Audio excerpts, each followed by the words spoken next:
En tout cas, c'est l'opinion la plus partagée pour ceux qui cherchent à s'informer. Bon, bref. Cheikh Tidiane Gadio, savez-vous pourquoi je peux quand même vous dire ce que j'ai dit aux Sénégalais, qui peut-être aider à bien les informer.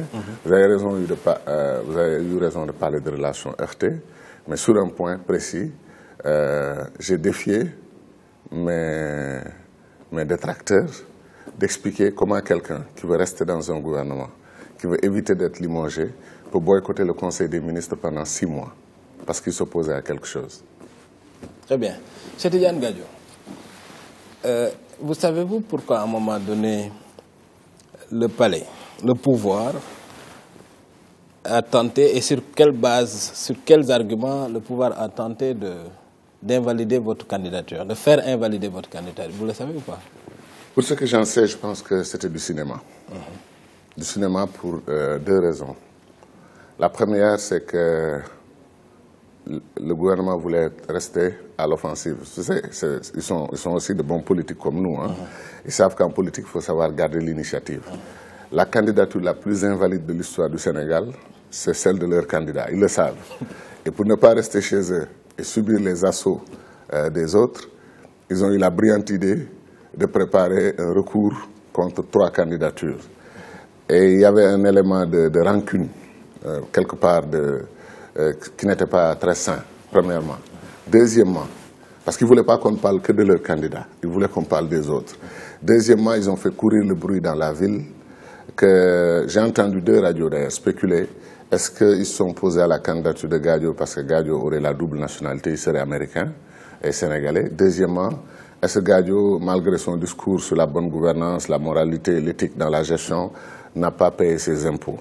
Je vais vous dire ce que nous avons fait, sur conseil d'ailleurs d'un avocat, parce que vous savez, quand vous avez affaire à certains individus, vous prenez, ne jouez pas au savant. Sur cette question précise, est-ce que vous avez, oui ou non, la double nationalité sénégalaise ou américaine? Vous savez, pour ceux qui connaissent les États-Unis, c'est dommage d'ailleurs, d'habitude je garde, comme on dit, mon wallet dans ma poche. J'aurais sorti avec plaisir ma carte verte, la green card américaine, pour vous la montrer. Pour tous ceux qui connaissent et qui se respectent, connaissent le système américain, les Américains ne vous donnent pas une green card et un passeport américain. La nationale, ça n'a pas de sens. Donc j'ai ma green card. Et je vais vous dire, la tentation chez certains amis, oui, il faut prendre la nationalité américaine. Il y a 20 ans, vous savez qu'est-ce que j'avais répondu? Je vais garder ma viabilité politique. Si un jour je suis intéressé à compétir dans mon pays, je vais être exclusivement de nationalité sénégalaise. Donc Dieu m'avait soufflé la bonne réponse et la bonne attitude à l'époque. Donc je n'ai jamais été. Je n'entends pas être d'une autre nationalité dans ma vie que la nationalité africaine. C'est la seule fois où j'accepterai d'avoir une double nationalité, d'être sénégalais et d'être africain. C'est la seule fois. C'est clair. Mais je vais vous dire ce qui se dit dans votre dos, dans les cercles du pouvoir, à propos de vos impôts. Parce qu'il se suppute dans les cercles les plus élevés du pouvoir que vous auriez construit un immeuble hors TVA. Qu'en est-il? Alors, avant d'en arriver là, honnêtement, si vous permettez que je dise l'autre point sur lequel ils ont effectivement dit que je n'étais pas à jour de mes impôts, mais connaissant les gens avec qui j'avais affaire, je n'ai pas fait une déclaration sur l'honneur. La greffière au Conseil constitutionnel peut vous le confirmer si elle est autorisée à parler. J'ai amené un quitus fiscal. C'est-à-dire j'ai fait vérifier par l'État ce que je devais à mon pays avant de déposer ma candidature. Parce que vous savez, si je n'avais fait qu'une déclaration sur l'honneur, c'est facile qu'on me dise, bon, pour régler le problème, amener un quitus fiscal. Et comme on vous donne 48 heures pour régulariser votre dossier, on peut bloquer le quitus fiscal pour 72 heures et j'étais fort clos, n'est-ce pas? Donc j'ai pris la précaution de déposer un quitus fiscal qui montre que je suis à jour de mes impôts avec l'État. Sur l'autre point, honnêtement, je trouve tout à fait ridicule un certain type d'accusation. L'État a quand même des archives. À moins qu'on ait volé le document qui prouve que je suis à jour de mes impôts dans la construction non pas d'un immeuble, mais d'une résidence. Si tel est le cas, la personne qui, je la vois, et ça me touche profondément parce que cette personne est décédée, c'était un grand ami à moi qui a dirigé le mouvement des Amis de Gadio et qui travaille au ministère des Impôts et qui a travaillé avec moi pour que tout soit en règle. Et j'ai encore dit et redit que connaissant les gens avec qui je travaillais, commençant à prendre mes distances, j'ai pris toutes mes précautions. Le dossier complet de la construction de mon immeuble. Et je n'ai plus après parler de moi et de ces gens, honnêtement. Le dossier complet est à la banque, à une des banques que je nommerai pas. Ils savent c'est quelle banque, parce qu'ils peuvent tracer cela. Il y a la traçabilité.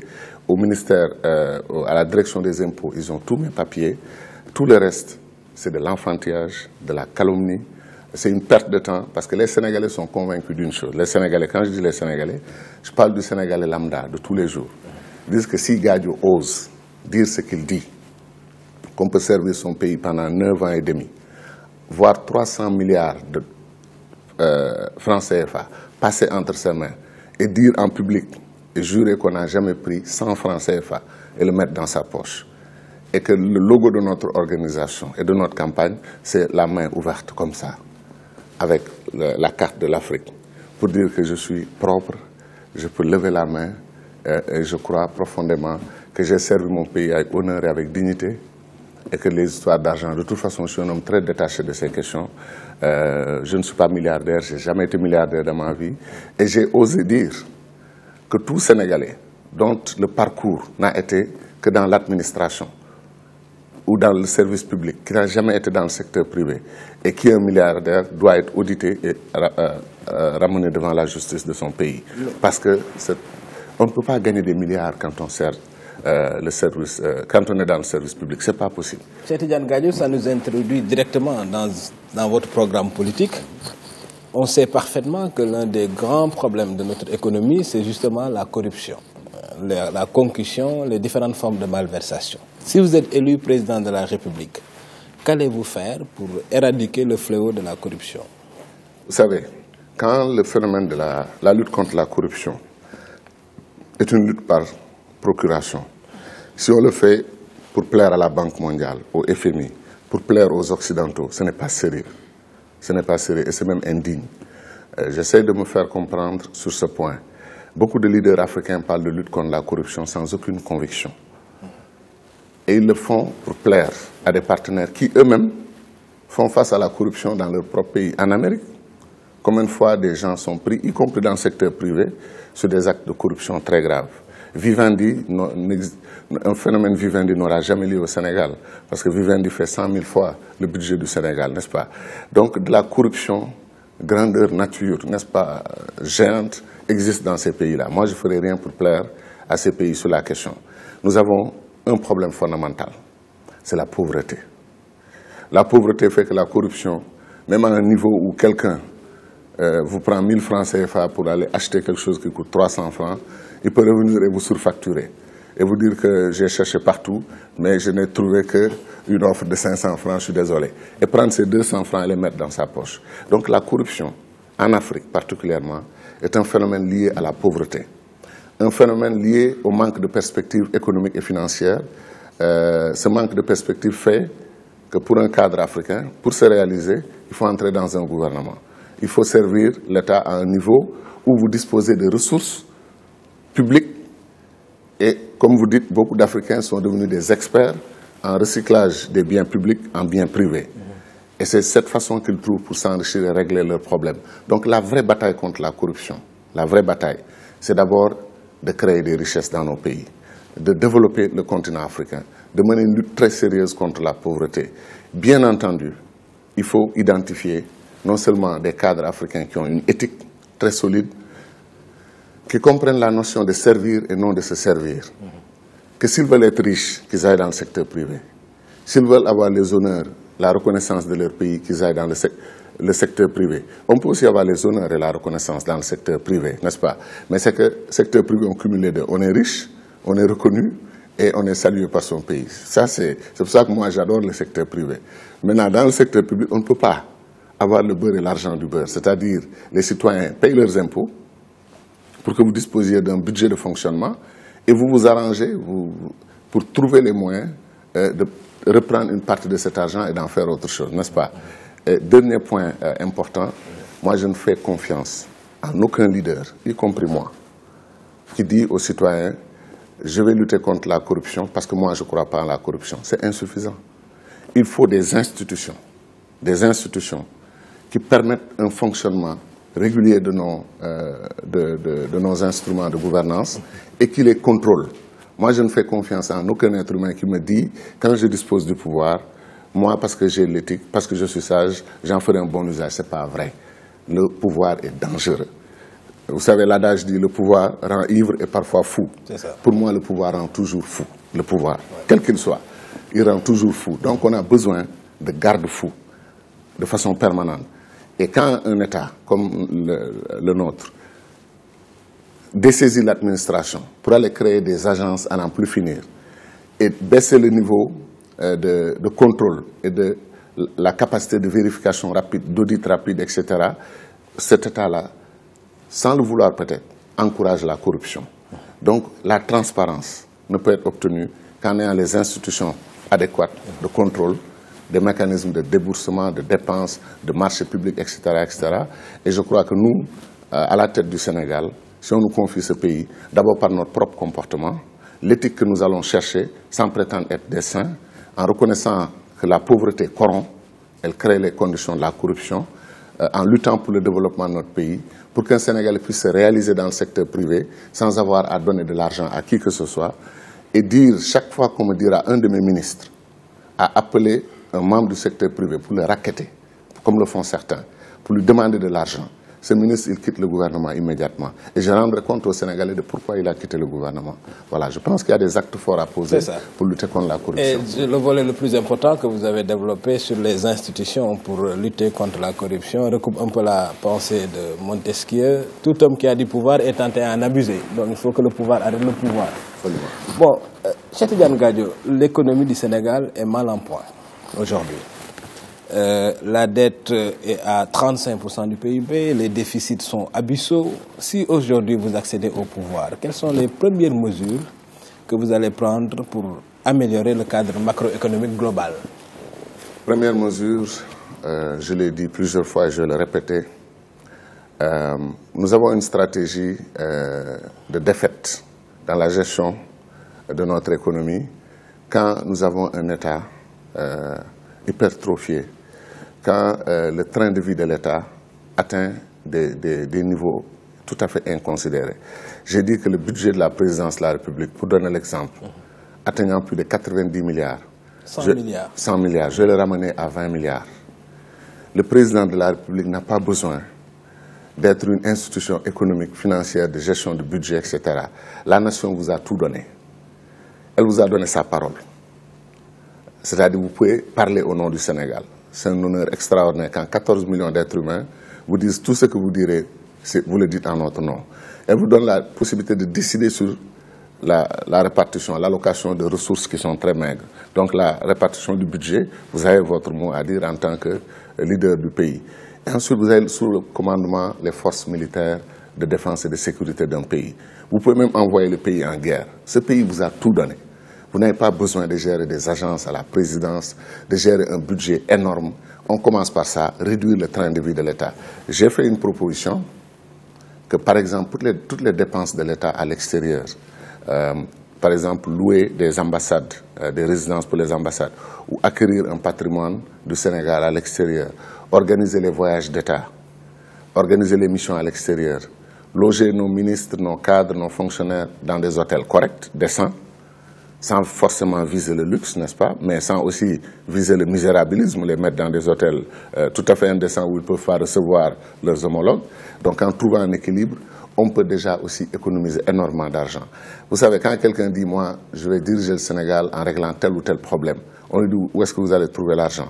Et souvent, les réponses ne sont pas claires. Moi, je dis d'abord que l'argent qui existe, dont nous disposons, s'il est mieux managé, si on réduit le train de vie de l'État, je gagne déjà à la présidence près de 70 à 80 milliards que je peux réinjecter dans les secteurs sociaux, de la santé, la création d'emplois pour les jeunes, la résolution d'un certain nombre d'urgences nationales.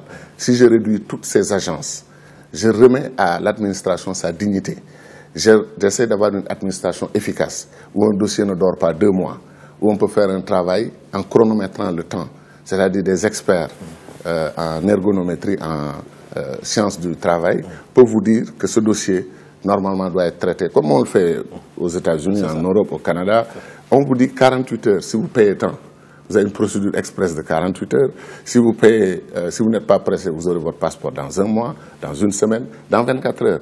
Ça dépend du type de service que vous demandez. Si l'administration est conçue pour rendre des services aux citoyens, faire le travail selon la diligence requise par les citoyens, on règle beaucoup de choses. Et si on est pour la transparence, si on ne cherche aucune commission, ni 10%, ni 15%, ni 5% dans les marchés de l'État, on est dans une posture où effectivement on peut relancer notre économie. Et cher, je vais dire quelque chose qui me semble fondamental.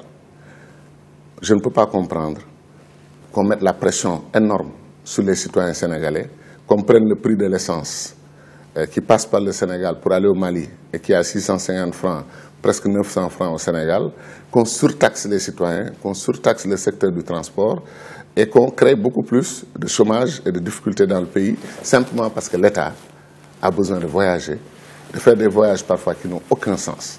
Aller rendre visite à un président ami, rester chez lui 2 jours, amener 2 avions, mettre plein de monde dedans, leur donner des per diem. Honnêtement, cet argent utilisé aurait réglé les inondations à Pikine, à Guédiawaye, voilà, dans la banlieue. Donc vous voulez économiser de l'argent pour les injecter sur les urgences nationales. De l'argent qui existe. Avant de théoriser l'argent qui n'existe pas, je veux mieux gérer l'argent qui existe. Ces urgences sont nombreuses. On va les décliner.